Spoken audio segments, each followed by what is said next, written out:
Maria é um aprendiz de sua ancestralidade e pode contribuir na gestão da unidade, a melhorar a gestão com a mobilização de sua comunidade.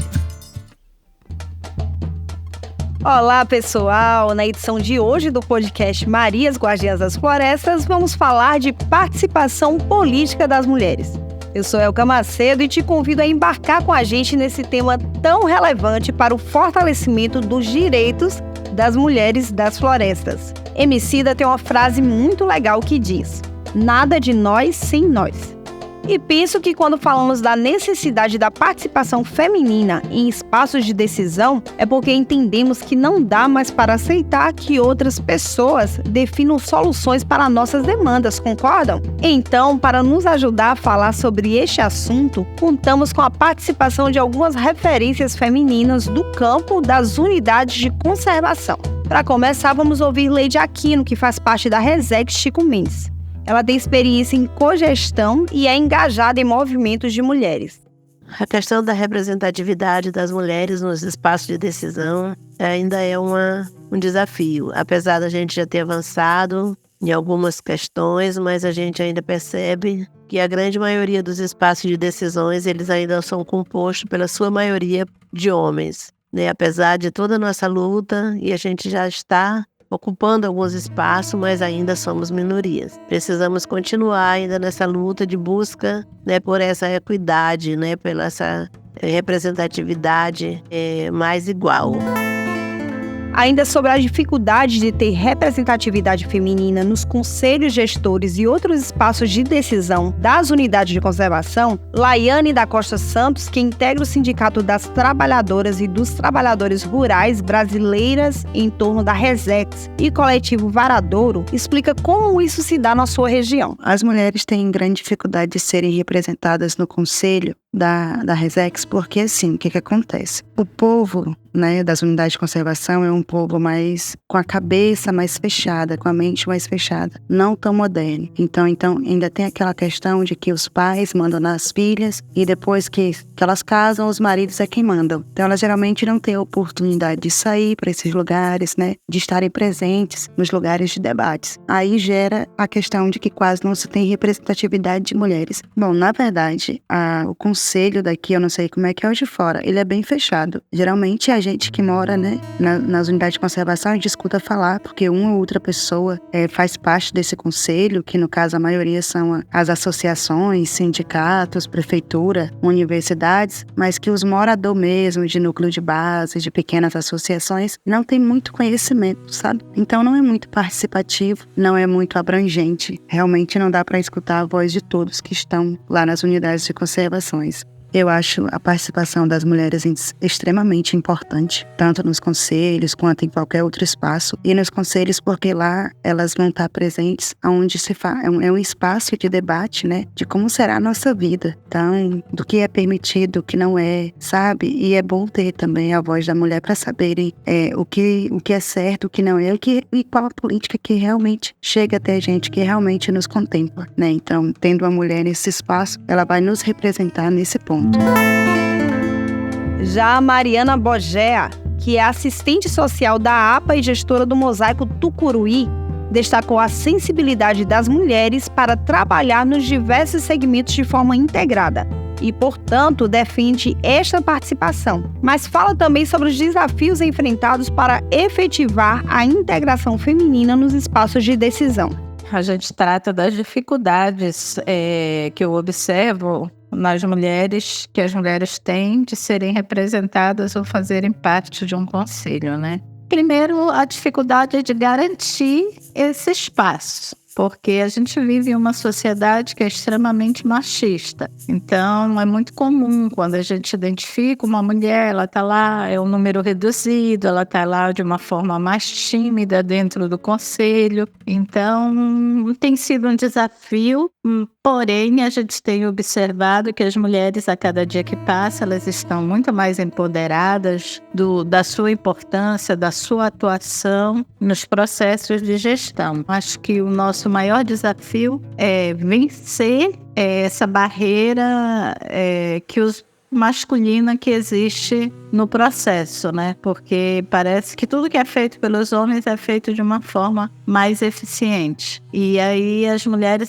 algumas mulheres acabam ficando tímidas no que se refere a assumir esse papel de ser a atriz principal, de tomar frente, de fazer valer as suas considerações, de não ficar ali resumida a simplesmente acatar. Então, eu acho que a principal dificuldade que a gente tem é vencer e garantir esse espaço, não só na questão dos conselhos gestores, mas também frente à gestão das unidades de conservação, frente ao processo de criação e ganhar espaço, garantir que a mulher possa participar ativamente desses processos. Como eu vejo a participação de mulheres na gestão, suspeita para falar, né, de gestão de mulheres, até porque eu estive à frente da gestão do Mosaico Lago de Tucuruí por 10 anos. A minha equipe, de um modo geral, ela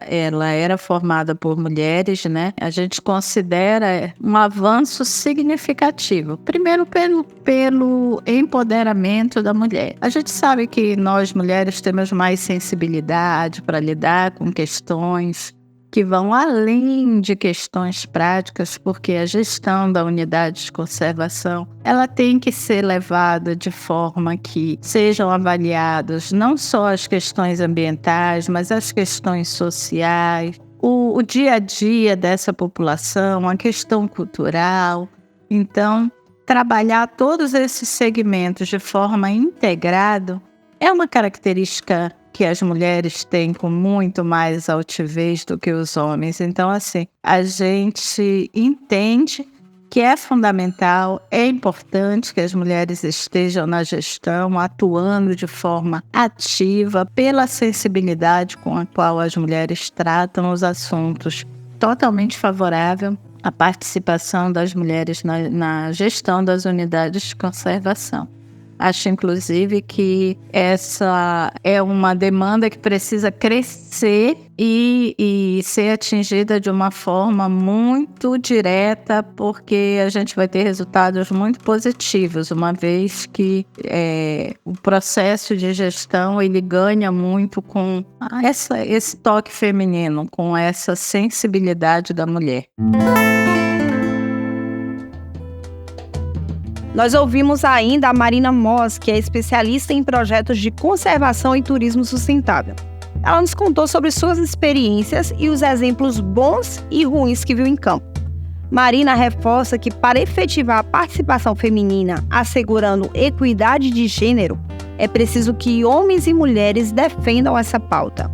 Então, o que seria essa equidade, né? Eu acho que seria entender que ela não se refere, obviamente, em primeiro lugar só a gênero, né? Mas a diversos tipos de público, com diversas características, assim, associadas a questões sociais, de acessibilidade. Mas no caso do gênero, entender que a equidade, ela perpassa a noção de justiça social mesmo, né? De redução de desigualdades associadas aos gêneros nesses ambientes, de forma a gerar benefícios também a todos, assim. Então, ações que consigam gerar benefícios, né, que, uma vez adotadas, elas realmente se traduzam em benefícios sociais para todos esses públicos, né, tanto esses marcadores femininos, como eu disse, né, desde mulheres até população LGBTQI, N+.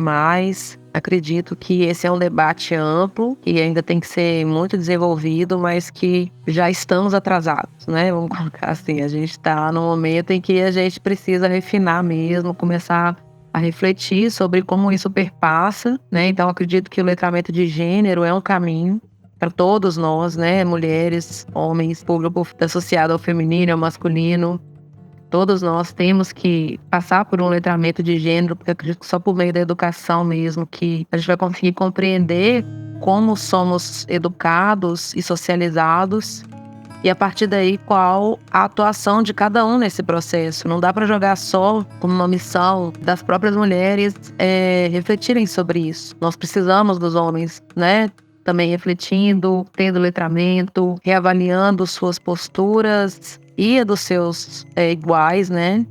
Homem escuta muito homem, assim. Esse é um grande desafio que eu vejo no campo da unidade de conservação, pensando assim, às vezes não é só participar de um conselho, por exemplo, né, que é essa esfera aí de governança de uma unidade de conservação, né? Às vezes você tem acesso, não necessariamente você tem voz, você tem algum poder de decisão, você tem algum poder de participação real. Eu posso dar um exemplo, assim, né, que aconteceu durante o projeto, em que, durante as oficinas participativas, em que debatíamos sobre isso, uma das metodologias que nós utilizamos foi, durante a elaboração da visão de futuro do uso público, a gente gostaria, né, que todos participassem, e a gente adotou a estratégia metodológica de dividir em 3 grupos, sabe? Um grupo só de homens, um grupo misto e um grupo só de mulheres, para ver se as contribuições refletiriam de alguma forma essas questões de gênero. E durante esses debates, assim, foi muito engraçado, porque do grupo das mulheres saiu o pedido de que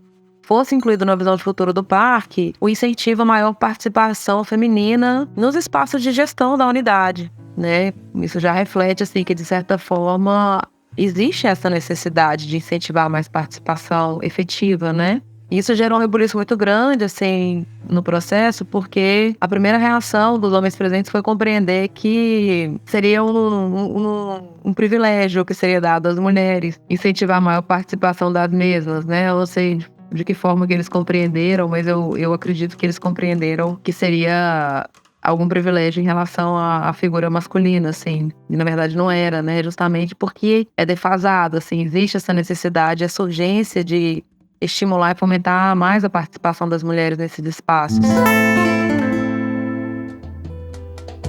Incluir as mulheres em espaços de decisão é um compromisso que deve ser assumido por todas e por todos.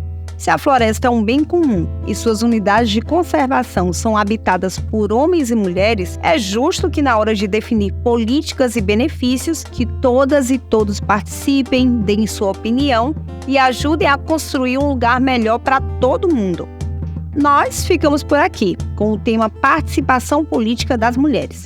Mas no próximo programa vamos tratar sobre a economia das mulheres, então não perca! Até o próximo podcast Marias Guardiãs das Florestas. O podcast Marias Guardiãs das Florestas é parte do projeto de formação em gênero e meio ambiente elaborado pela Saberes para o programa Copaíbas, Comunidades Tradicionais, Povos Indígenas e Áreas Protegidas nos biomas Amazônia e Cerrado. Um programa executado pelo Funbil com recursos da Iniciativa Internacional da Noruega para Clima e Florestas, a NICFI, por meio do Ministério das Relações Exteriores da Noruega. A coordenação do projeto de formação em gênero e meio ambiente é realizada por Letícia Medeiros Jalil, professora da Universidade Federal Rural de Pernambuco, e por Márcio Ranauro, coordenador de projetos nas Saberes. A equipe de pesquisa e produção de conteúdo também é composta por Marli Gondim, José Claudivan da Silva e Ingrid Klebiane Barbosa. Este podcast conta com a produção da Mavi Comunicação e Marketing, cordel de abertura de Caio Menezes, locução eu, Elka Macedo, e edição Moésio Belforte.